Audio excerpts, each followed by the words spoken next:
The opinions expressed on the radio program by the hosts, co-hosts, guests, and call-in listeners or chatters are solely the opinions and responsibility of the original source who expressed them.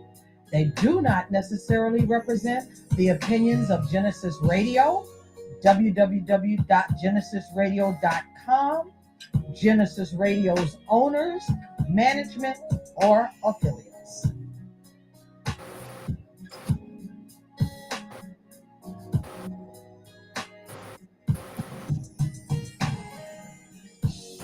Speak up against the mics. Speak louder. Good evening and welcome to GenesisRadio.com. My name is Kendall Stevenson and I'm the host of the Empowerment Show. Always unity in the community. We make sure we stay part of that. This evening we got a young man that's coming on and he's better known as Hey DJ Steve or DJ Hey Steve. All right, I got to get it right. Hey DJ Steve. I just like to call you Steve, really, because there's so much more to you than just being a DJ. That's just something that you do. So, what name would you like to go by, young man? Well, for this show, you can just call me Steve. All right, Steve, good to go. As I was telling the audience that there's a lot more to Steve than meets the eye. So I understand you DJ. So what else is it that you do? Well, first, I want to thank you and your engineer for allowing me to come and participate in this show. It's always important that whether in family or friendship, traveling this earth, communication is key. So, during, many times of meeting you, Brother Kendall, I've appreciated our conversations and enlightenments as far as, what we have in common, right? So, when I walk this world, I do a lot because I'm a big fan of giving back. What I mean by giving back, it's not always material. Sometimes it's just, saying hello to someone just to make their day a little bit better, right? And that's where, I found the love of DJing because, many DJs that I've grown up with, the first line of contact is communication. What do you need? What do you want to hear? Who are you? What type of folks? All those things. So that tenured me in my growth as a young man into an adult to be able to speak to people and just find out what's in common. Everything else will fall into place, So to answer your question, by day, I'm what you call a regional solutions consultant. I've been an information technology engineer for many years with a private company in New Jersey, and still doing my thing there, and as a DJ, I've been doing that for, I'll say, most of my teenage and adult life, so that's it, wrapped up in a little bit of a bundle as to what I do. Yeah, it kind of reminds me of this commercial that comes on television where they have it's about the eyeglasses with the phone, and they got the young lady there, and she's doing taxes or whatever kind of work she does, and then all of a sudden, it's the end of the day, she switched around, and now she's starting to spin records. I don't know if that's it. But that's it. That's my life. You from 9 to 5, you wear the Superman cape, and when you're done with that, you take off the cape and you become a DJ. Yeah, you do what you love, and I'm grateful that both environments I enjoy, so I don't really consider it work. I do recognize the work in it, but I don't consider it work. I enjoy what I do. So, as a information technology technologist, what exactly is that you do? So currently, what I do, I help businesses from medium business to enterprise business find solution to automate process that they may need to change from manual to automation. Anything from like workflows, you have a piece of paper in your hand. What do you do with that piece of paper? Sometimes it just needs someone to review it. Sometimes you need someone to review it and approve it. Mm-hmm. So a lot of information in businesses, it touches many folks, and many folks either have their opinion about it or it just gets filed. There's so many avenues to solutions. My job is to listen, find out what they specifically need, what their pain points are, and then I develop a solution that's going to help that business So this turn is from a manual process to a more automation process. so this has been part of your passion process, if I want to say, from the time of being a teenager. Well, not necessarily. Uh, going back to my younger days, I have a degree as a mechanical engineer, and that's where the love started. Mhm. Finding out how things work. So a mechanical engineer, what we're trained to do is to take a piece of technology, understand that technology, how it's working for the people, how it's not working for the people, and then over time design a new and improved product. So that's where my degree come in at. But over time, hardware has been turning into software. We had typewriters, we had calculators, we had all types of things to do fundamental results. We had computer key punch cards. That's right. That's right. And how IBM about had this those one? little dip How about this cards. one? The transition between the typewriter and the computer was the prototype. Remember the prototype? It was a typewriter that actually had a monitor on it. Right, You know what right. I mean? And it had a little, but it still had a ribbon in it. Yeah, yeah, and a Oh, disc, yeah. And it came in a and little disc. case that you had to carry. It was a Prototype. The word process. The word processor. It's right. Yes. yeah, yeah, Yep. yeah. Word processor. That's what it Yeah, was. That's yeah. like one of the Yeah, first so ones. I yeah, used to those service. are the things. I'm sorry, go ahead, finish your I thought. said, I used to service those prototypes. Yeah. Yeah. Yeah, I used to work on it. Matter of fact, one of my first jobs that I worked, my job title was a computer, and I was working for Jordache. If you remember the jeans, Jordache jeans, and my job was mostly what they call polling. So, well, you're in technology. I used to use the magnetic drives, just tandem magnetic drives, and that's where we used to back up information, and we used a lot of That's right. job control languages to move information from one place or another. But that's for another time. That's like really, really ancient history. I just wanted to introduce you to the brother that walked in the door. His name is Ronald Gates, and he does have a show here. It's called Reasons for Reasons. Now, I asked you two brothers to come in this evening, and I wanted to know what your credentials are, of course. But I asked you guys to come in because I wanted to hear about. Maybe you can understand. I can't. Why are black men, African American men, why do they have so much of an issue when it comes to Kamala Harris becoming president? Now, I just want to state this is that I've spoken to quite a few young men, and a lot of what I hear is disinformation. One, because and two, they're not willing to do the research. So, and these are the young people that are not only young. I mean, I've talked to some older people, and they African Americans have come back with that stigma, like we don't trust, because of that Willie Lynch shit, right? We don't trust each other.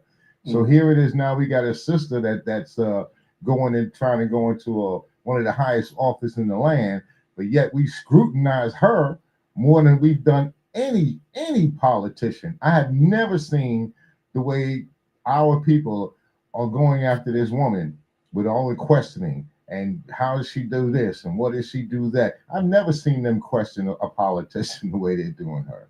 I'm sorry, maybe it's just me. What you think? Well, I think that, as you said, some of it, or maybe a lot of it, is misinformation. And I think that some of the criticism is silly, right? That she was a prosecutor and she was the attorney general and she prosecuted black men. Well, realistically, a lot of crimes black men commit typically against other black people. Yeah, well, that's black on black, just like if they were Chinese, it'd be Right. Chinese on Chinese. If they were Spanish, Mhm. white. So Right. yeah, that black on black thing, that's based on ethnicity, not so much ethnicity, but what community you come from. So if you come from a Chinese community, then you're Mhm. gonna have Chinese on Chinese crime. Mhm. If you come from a white community, you're gonna have white on white crime. Mhm. So when people use that phrase "black on black crime," it's like we're gangsters and we're out shooting each other in the street or something, and we're the only ones that do it. That's how it makes it sound like we're the only ones that have crime in our neighborhood. Well, it's just more misinformation. But you know, for them to be upset about that, understand that Black people, hardworking people in Black communities, have a right to feel safe in their homes. Should have a right for the children to go out and play in relative safety. And when you have some of our young men who are misguided, who have a lack of understanding, a lack of knowledge of self, they're destructive. Right. So for her to prosecute these guys, I have no problem with that. I think that for some, I think their criticism is more well-founded in the fact that I'm a little skeptical about Kamala for one reason, and that is, will she continue the Biden foreign policy as it relates to really Africa and what's called the Middle East? Did you? I'm sorry, Steve. I'm gonna bring you right back in, okay, brother? But I'm here. Right. I'm Did you listen to Biden's speech as he left out today? I listened to his presentation yesterday at the UN. At the UN, right. Right. So here it is. One of the things that he did mention was Sudan. Mm-hmm. So it's not as though Sudan wasn't forgotten about. And when he said it, he let them know that we also distribute food and resources and so on and so on to Sudan. Unfortunately, it doesn't make big news. It's not like Israel. The Israel is so big and hot because the media makes it every day. And they don't mention places like the Congo, or they don't mention places like Sudan. So to answer that question, I think she will, because he did groom her. For 4 years, he's been grooming her. So you think she's going to continue his policy? I not all of his policy. Of course, she's going to have her own too. And she may not agree with all of his policies. I don't know. She's not going to come out and say, I don't agree with this. You wouldn't do that. You and me, we boys, right? Right? I'm getting ready to take your spot. I'm going to tell you, I don't like what he did. So that's not going to happen. Now, when I get in there, I'm going to implement my own. Well, I think that the problem is that the policy that Biden and the U.S. has been pursuing in that region has been destructive, right? For Africa. Now, look, there are 7 continents, right? What continent does Israel sit on? Israel's on Africa. You can walk from Palestine, which is Israel, straight into Egypt, which clearly is the African continent. So Israel sits on Africa, and they created this fictitious region called the Middle East. Rather than say this is part of the African continent, they came with this whole Middle East thing. And the problem is that the Middle East, that area of Africa, has been destabilized for years. And the situation is getting worse. Now we saw this, not war, but a genocide in Gaza. And now Israel has begun to bomb in Lebanon. So this situation is widening.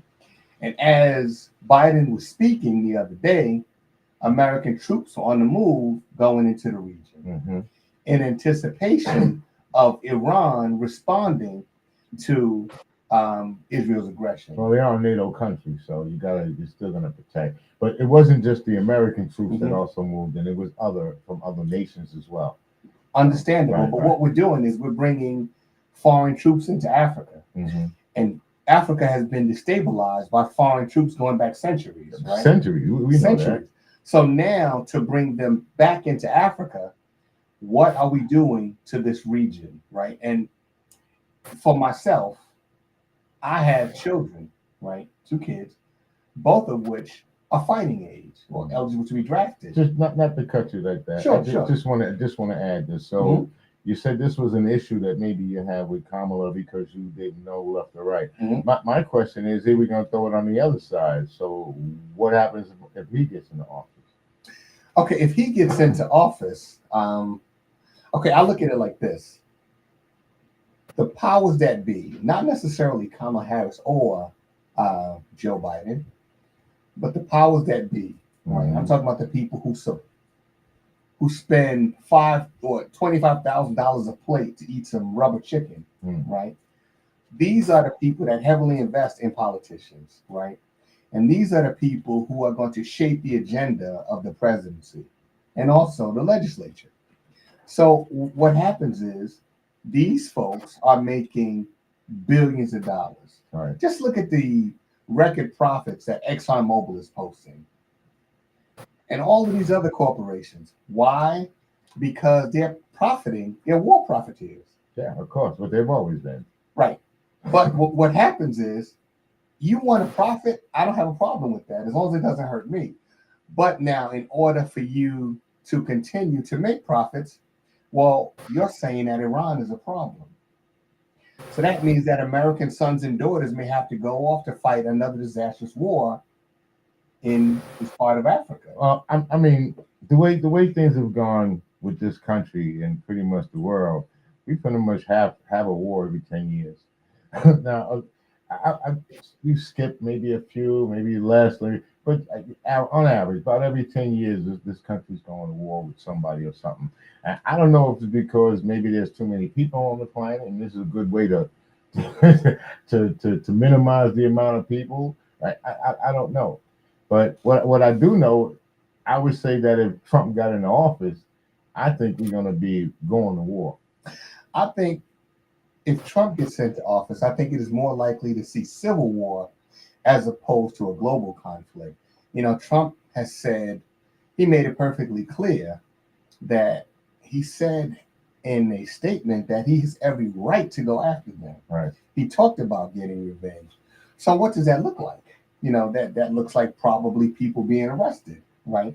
Who oppose him. I mean, like they're going after the dog and cat killers, and that the people, right? Like his people now are in Springfield, and what are they carrying, AKs and whatnot, and they're going after anybody that they assume is Haitian, because that could be you, or that could be me. Any of us. Anybody that wears this color, for they, angry mob, all they know is your color, and they take you out based on some lies. Right. Let me just give Steve an opportunity Sure. to chime in.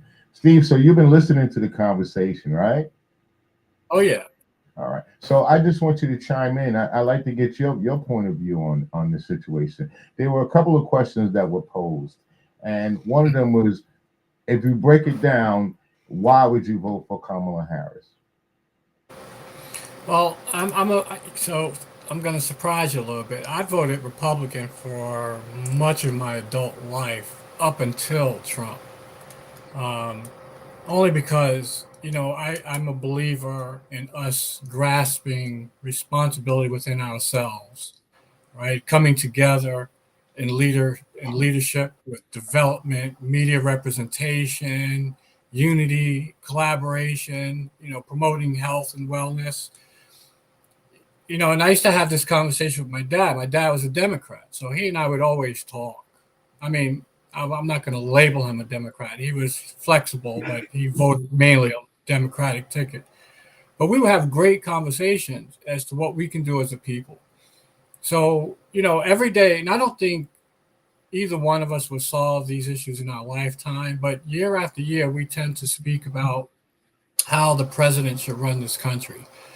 And what I think, it starts at a core. It starts with us. If we want to see our Black continent, our Black nature foster strong culturally and identify where our weaknesses are, where our strengths are, economically, I think we will be awesome. Because how we hustle and get our day-to-day grind on, men and women, and still come on top with, making businesses and music, and I mean, the list can go, inventions, things of that nature. Just imagine if we stop saying the president should do this, but we as a people should think like we're optional to become president. After Obama, that's when it became a light bulb. Oh, I can do this. So now you got a little bit of everybody trying to run for president now. But prior to President Obama, everybody was kind of in their place. Everybody knew their zone. So they put people in places to speak for them. But the point that I'm making is, and I hear Brother Gates passion, as Yates, to Brother Yates. because I'm say one more time. Brother Yates. Yates. I'm sorry. I thought it was Gates. Yikes. Yikes. That's all right, brother. Thank you. So, I think within our community, I can't talk for Asian, I can't talk for the Latino, I can't talk for whites, I can talk for black people. I've been black all my life, we've been black all our life. Right. But I think in order for us to fix and set an example for our African continent and everything else in between, we need to start building political power within our community and start advocating the way I've seen just this Saturday with those young women who raised money to support, cancer treatments and, different in life, just to build people up. And that's just one section. Steve, just to let you Yep. know, we have been doing this. Just what you said. I mean, even prior to Obama, even back in the 60s, even during segregation, we as a people, we came together and we actually started building things. I think a lot of the issue is, as far as education with us is concerned, happened even before then, because during Reconstruction, you had this group called Women for Liberties or something like that. We allowed the Confederacy to say how we're going to be educated. In other words, It's a lot of intimidation. A lot of people, and it goes in our history as well. Like you said, we have been doing it. That has grown and grown, and really, like I was telling my man, after integration, we became a little bit more segregated amongst ourselves. So that makes Not it necessarily, brother. Not necessarily. A lot of us don't even trust each other anymore. But here's the deal. We don't trust each other. We look at each other and we have this disdain or this trust for each other. So that has to come from somewhere, right? That generational healing is very limited. And brother, trust me, I've had many a conversation with my dad, my granddad on this very topic. Right. So each generation has to go through some type of healing, but what ends up happening is we overlap, as if one generation was better than the other, instead of merging, bringing solidarity to those different. What are the differences? Like today, I grew up replacing batteries in my radio and, the C, the D battery, all those things. You talk to Gen Z kids now, they don't even know what a D battery is. Mm-hmm. You know what I'm saying? So that's what I mean by things overlapping. We need to start encouraging both generations, old and new, to find out what we have in common, respect what Gen Z has to offer, because they like it quick, they like it fast, they want to get things done now, and then respect what we built to give them the opportunity to get those things quick, fast, and now. So it's all about focus. It's all about sharing goals. It's all about collaboration. And like you said, we have been doing this, but we've been overlapping instead of merging and bringing things together. We're overlapping, and that's where a lot of communication. Even going down that road, there are a lot of nuances that would go along with that. And one of the things that I have learned is that there's no quick answer for complicated questions. So this will be. Right. So this is becoming like it's a complicated question, in other words, because we can say we like to do all of these things, but there's obstacles involved. Most of the Z, they don't watch television, they watch YouTube. A lot of the people today, they're watching social media. They're learning from social media. So while you're even on the social media, you got these Russian bots that will give out a whole lot of disinformation, and the people are believing it. The Z's, as you call, are believing it, which is why we're having a whole lot of confusion and problems now, because of a lot of disinformation that, again, are separating us. Even as families, you got people that are arguing with each other, either Trump or within the whole family, that now that they want to break away from each other. So this whole thing is causing a real problem. So but see, this is why I'm in the field that I am in, as a professional. I hear the problems, right? But I don't like to linger on the problems. I want to figure out how we can identify those problems and how we can resolve those problems. Because I'm telling you what, Brother Kenny, if you look at our history, as bad as it was for us during slavery, we came together. We did what we had to do. We protected each other when we could. We fed each other. We took care of kids that didn't belong to us. We did a whole lot.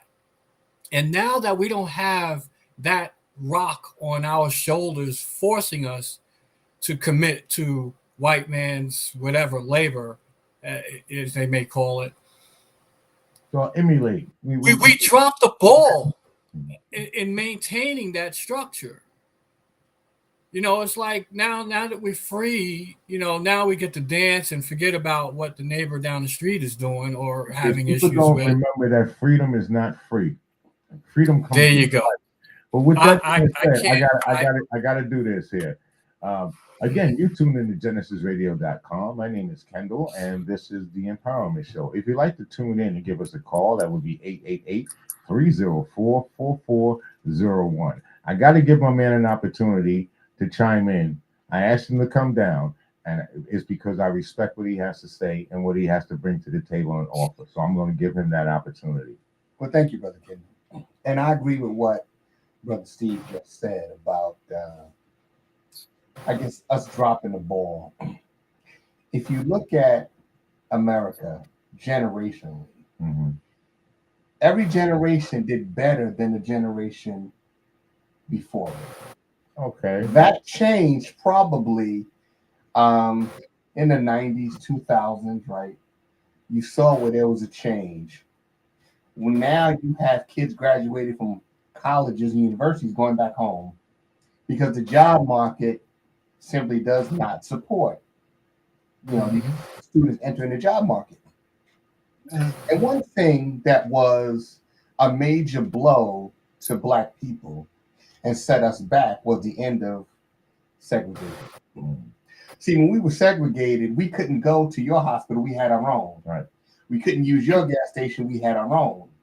So we had thriving communities. We were isolated, but we had our own thriving communities. Well, as soon as legislation was signed ending segregation, we no longer went to Mr. and Mrs. Johnson to buy clothes. We went to Macy's. That's right. So our community suffered, and they're still suffering today. We lost our economic base. Not only do we lose our economic base, we lost our moral compass. Right. Something that was stressed, by our elders, right? That we respect ourselves, we respect nature, we respect one another, we respect our communities. We've lost that. And we're not going to find the answers politically, right? Those are things that we have to deal with internally. Right, because what we have done is that we have allowed our oppressors to educate us and our children. Malcolm X said it perfectly. We have to be a people to at least educate ourselves. So if you look, I tell people all the time, especially Black people, if you got a problem with the education system, people say, yes, we need to redo it. We need to get rid of it, throw it out. Okay, see, I'm not into throwing out the baby in the bathwater. Fix it. And you know how I got a real simple solution. How about you show up at the PTA meetings? How about you find out who's on the board and start maybe getting yourself on the board? And this way, maybe you'll have a voice so that when they come along and say, well, we want to ban books in your school, you're there. Hell no, that's not going to happen. If you want to protect your children, then you have to get involved in what they do. Yeah. So I just want to just chime in a little bit because I really appreciate this topic passionately. If you remember with us growing up, we had cartoons that encouraged us to learn more, talk more, see what our differences are. We had commercials that, showed the Black pride, the Afro sheen, the women, stepping up, becoming doctors and so on. I think one of the things that we need to make part of our strengthening empowerment is our history. And I'm not just talking about slavery. We had teachers, we had scientists, we had inventors, we had so many people, doing well in schools, churches, community, everywhere. Those are the people we need to identify and then find that unity with folks that are doing just that today. That's a start for us, because a lot of these kids today, and that's what you were saying. I kind of disagree when you say black people don't trust one another. That's a small group of folks that are in it for themselves. But I'm grateful and I'm blessed to say that I've traveled to see black people coming together, as me being a stranger in another country, but still embracing me, to come into your home to have dinner, meet your family for the first time. That's big. Well, So I can't. you just said a key word, another country. Because in this Yeah, but country, even here, I met you, Kendall. yeah, There was yeah. no But reason for me not to trust you. I'm not into mental slavery, so I can learn how to trust you right away. So A you lot of made us, my we point. don't, a lot of us don't trust each other right off the bat. Right, but Because, you just made my point, because that's a small group of folks that don't trust one another. But people like you and I, brother, say Yates here, Terry, we come together. We collaborate. What's your specialty? Everybody has a specialty. Somebody has something to bring to the table. That's right. what we do. But we can't say, black people don't trust one another. Those are small groups of people Yeah, I for guess whatever reason. you're right. I'm generalizing, but Yeah, from what for I whatever reason, they may have had a trauma issue. Who knows? I don't know. well, I So see it's up to things us like to show better. this is what I see. I see things like somebody may call a plumber, and they rather take the white plumber over the black plumber. I've seen that happen. I'm I've seen, guilty. yeah. I mean, I've seen things like that happen. So to me, that's kind of like part of that conditioning that we went through. I mean, at one time I'm guilty. it was Jim Crow, and now we call it Jim Crow Esquire, because he grew up. Now he wears suits and ties. He's learned how to manipulate you a lot better.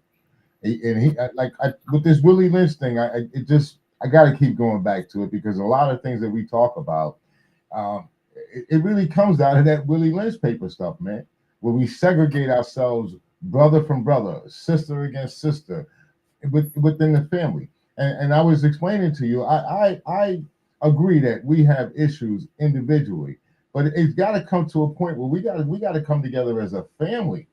The family is the strongest thing known to man, the strongest organization known to man. The way we got it now, we got our women separated from our men. You got the women who are starting to reach certain heights and pinnacle, and the men are trying to pull them back down. And they feel as though the black women have left them behind. And it's causing this friction. But how about the rest of the family? You need both the man and the woman to create this family. Well, you know something? Mm-hmm. Part of the criticism, directed toward Kamala Harris, and not just Kamala Harris, women in general in this country, Yes. America, has a legacy of misogyny. Yes. Right. And that is something that is not normal for black people. And I say that because in Africa, we had black women that sat on the throne. That's right. By themselves, right? There was no king. There was the queen, and some of them we know quite well. And there was no misogyny. There was no chauvinism.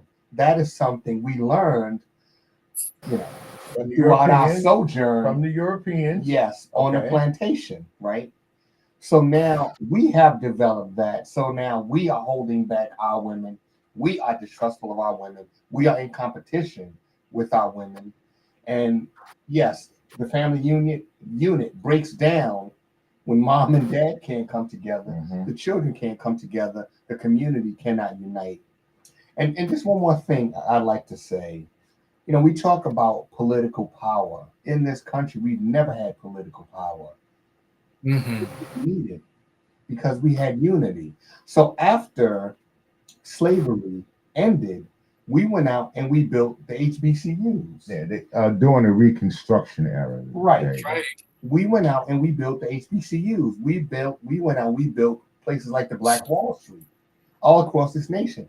We didn't do it using the political structure, because it wasn't available to us. Well, what we didn't utilize on other. We didn't wait for someone else to provide us with the resources to do what we want. We didn't wait for someone else to come along to educate our children. Right. Now, see, we had people who wanted to aspire to be educators, and they got their little schoolhouse. They're the ones that taught our children, but it was us teaching us. And again, like Malcolm X said, if you allow the oppressors to teach your children, you should be the one teaching your children. I say it depends on your level of education, but you still can teach your children who they are and where they sit on this world, where they sit at in this world. Mm-hmm. Would you agree, Steve? Oh yeah, I definitely agree. Black people, we just need to do what we're doing now, investing in each other. It doesn't always have to be financial gain. Conversation. What can we bring to the table? I'm living in your community, on your street, brother Kendall, and I see that, you may have gotten laid off from work, or maybe, you have something important to do that you can't be around for your family temporarily. Hey, brother Steve, would you mind doing my lawn this week? Something meatier, but community, bring wealth, redistribute wealth within each other. That's what I'm all about, and I'll always do my small part, and in doing so, it has come back to me in great deeds. People remembering me, God blessing me with different situations, meeting you guys. It's not. You always hear women say, I can't find a good man. But I see 3 right here. You know what I'm saying? And we may be married, but it's not the point. The point is, if you put yourself in a position where you can be around good people, you will find good things. But if you mix it up and you want to be with the people that don't trust one another and want to do foolishness versus people who want to take that chance. So yeah, you mentioned earlier, we've gotten burnt. I said I was guilty. I supported a guy. I gave him a few $100 to take care of a job. He took that $100, he started it and disappeared. But did it stop me from working with black folks? No. It just said, Steve, next time you need something like that, we're going to involve a black person. We're going to do what? We're going to investigate. We're going to search around, see who has the best price, who has the work ethic, right? Right. So, it happens. It's not to say I can't find a black person to do the job well. It's just that where I was at, it was limited. So I ended up going into another environment to get the job done. But I would never leave my black people behind just because that idiot ran away with my few $100s. So well, I just said about the black person, about us not trusting each other, but honestly, I think Martin Luther King said it best, that we have to judge each other by the content of our character. But I'm going to tell you, we even growing up as a kid, man, I remember going out for my first job interview. I guess I had to be about 14 or 15 years old at the time. And my mother tells me, she says, make sure you act your age and not your color. So the generation prior to us was already taught to hate themselves, to hate the color black. And then they put that on people like me, because there's a lot of people in my age group that hate themselves. They hate anybody that looks like them. I know you're not one of them. I'm not one of them. He's not one of them, because we as what the man say, we're woke. And woke mean that you're not asleep. You're not in a conscious state. So we're growing, and we'll be the ones to teach other people, other young men, with the things that they need to know in order for them to grow and to become successful, and to again bring that family unit back together. That's the community that we need to bring back together, because once that family is strong, man, we're gonna have a strong community. Without a doubt. And that's one reason why I like this show, because you guys advocate for different conversations. And like I said earlier, mental healing is a big thing. You don't have to be sick to have mental health. We all can use mental health. We have our bad days. We have our tough days. And just someone to come in and just say, yo, everything is going to be all right. Here's a couple of pieces of nuggets that we can talk about to help that situation. So mental healing goes a long way. Like I said, you don't have to have trauma to say that you need healing, but people need to sit down and really, communicate, experience each other in these conversations. Right. But too often we put sexualism in our conversation rather than, life. Yeah, those are taught behaviors. Care, those are emotional well-being, right? Anger, Right. Look, I can remember when I was a kid when we watched the movie Superfly. And when we came out the movie Superfly, the kids, they always wanted to emulate what they saw on the screen. So these kids here came out to watch a Superfly, and the first word came out their mouth was niggas.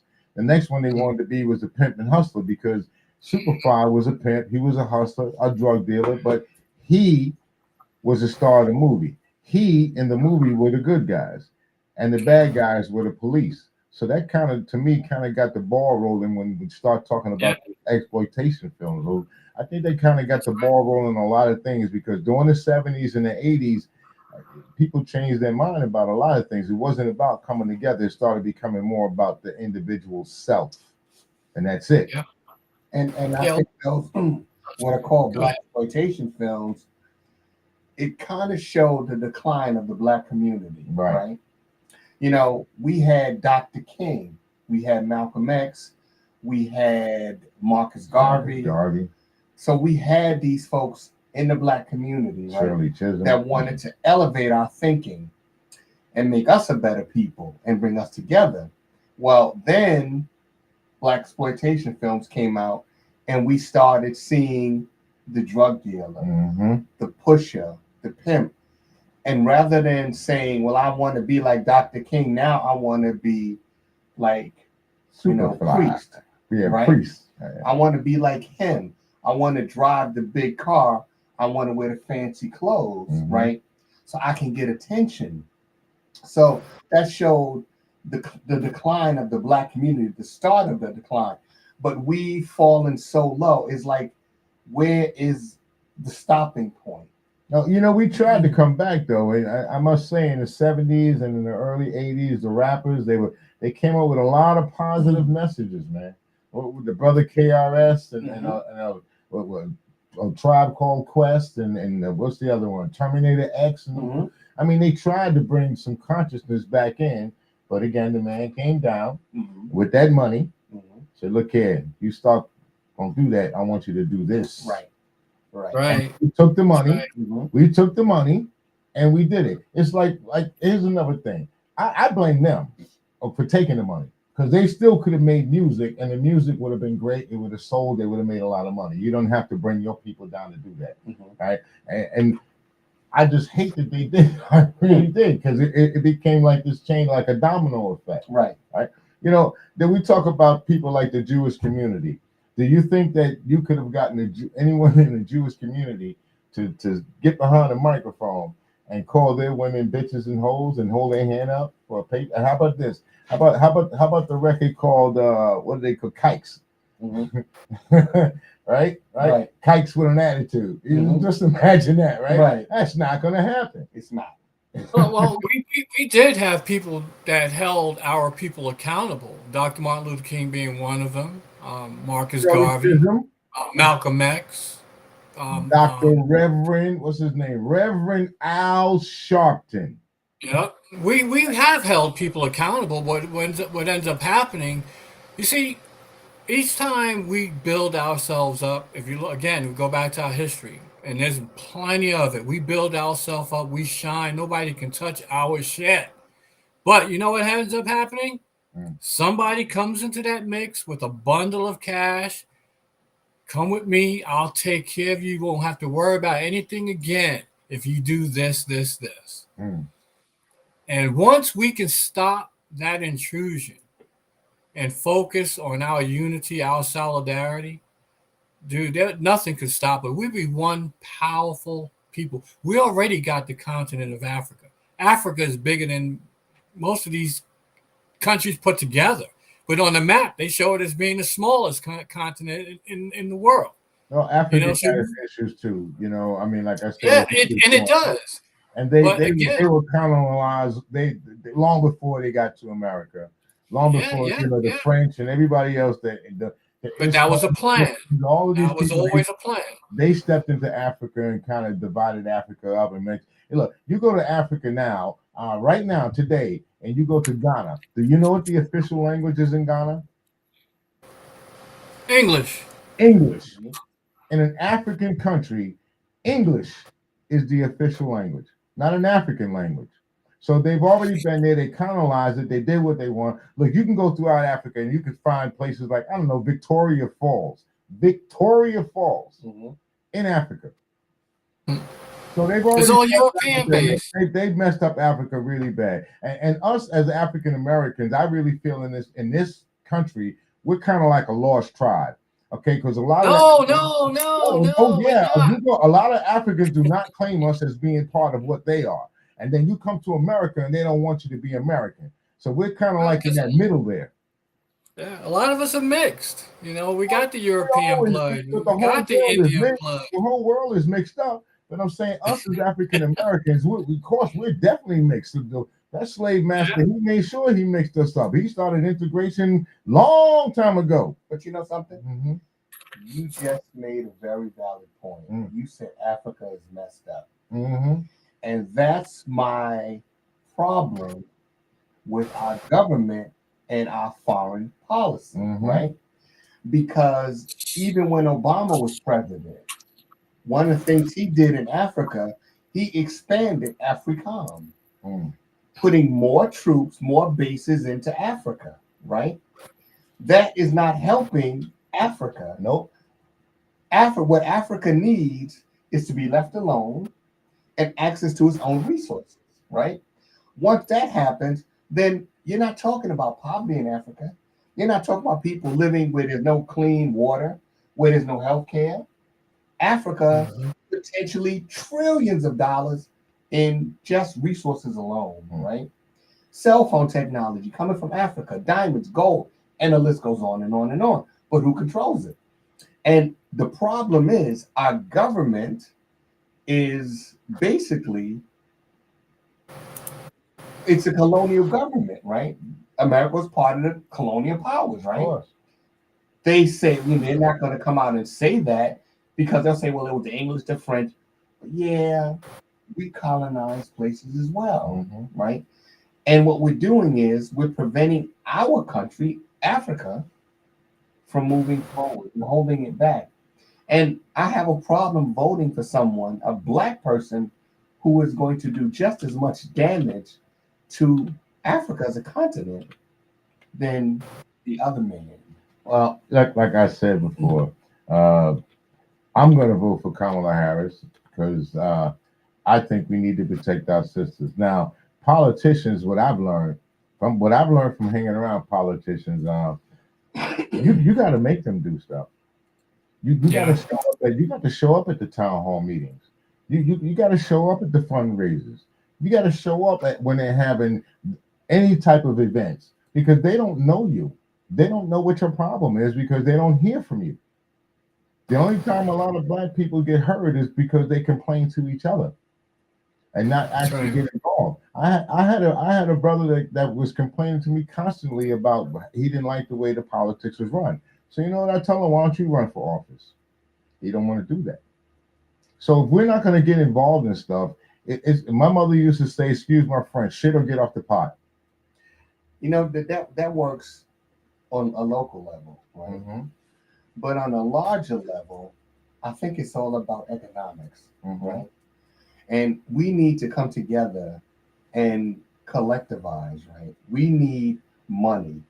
And that's what America understands, right? You know, during segregation, they didn't really want us coming into their stores. But then the light bulb went on and says, wait a minute, how much economic activity is flowing through the Black community?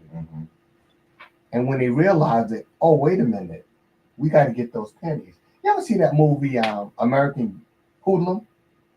Yeah. It was Dutch, right? Yeah. He said, wait a minute, those, what he called nigger pennies up in Harlem, amounted to millions of dollars a year flowing through Harlem, right? So he is saying, wait a minute, I got to get that money. You know, so I'm going to go in and I'm going to control the numbers racket in Harlem. So, you know, what we need to do is come together. We need money. And money, realistically, it buys political power, right? Because every politician across the board, I don't care what side of the aisle you sit on, whether you wear red or blue, every one of them will say almost to a person, we support Israel, right? And we are going to continue to support Israel economically, militarily, and any other way Israel deems necessary. Right? Why Israel? Why not the other countries in the region? Why Israel? Why are we constantly saying that Iran is a problem? What has Iran done to us? Us as black people? To America, period. Oh, I don't know. I can't even speak. You know, I know what I know, and I don't know what I don't know, and I don't know that. Well, part of the excuse. I'm sorry. Well, Go ahead. Finish your thought. In 1952, right, the U.S. government overthrew the president, the democratically elected president of Iran, and put in place the Shah. So this is what we're gonna do here. Mhm. We'd like to say thank you guys for tuning in, Steve, Brother Yates. But it's time to roll up and wrap up. So we're gonna have a part 2. You guys down for a part 2 of discussion? Sure. Okay. Well, if it's, I have to speak to you offline. I'm going to be traveling next week, so I may not be around. I think I'll be in Cincinnati next Wednesday. If you're looking for next Wednesday, I should be back in my hotel room this time. We'll chat offline about that. All right, cool. Right. So thank you, viewing audience, for tuning in to GenesisRadio.com. Again, my name is Kendall Stevenson, and this is the Empowerment Show, part of Unity in the Community. The brothers that I brought on, they actually speak truth to power. So that will cause some action. So hopefully we get people a better understanding as to what's going on, and with politically and us as African Americans, because we try to give you 3 different points of view. So again, my name is Kendall Stevenson, the Empowerment Show, and peace. Till next week, we're out. Peace. Pleasure chatting with you guys.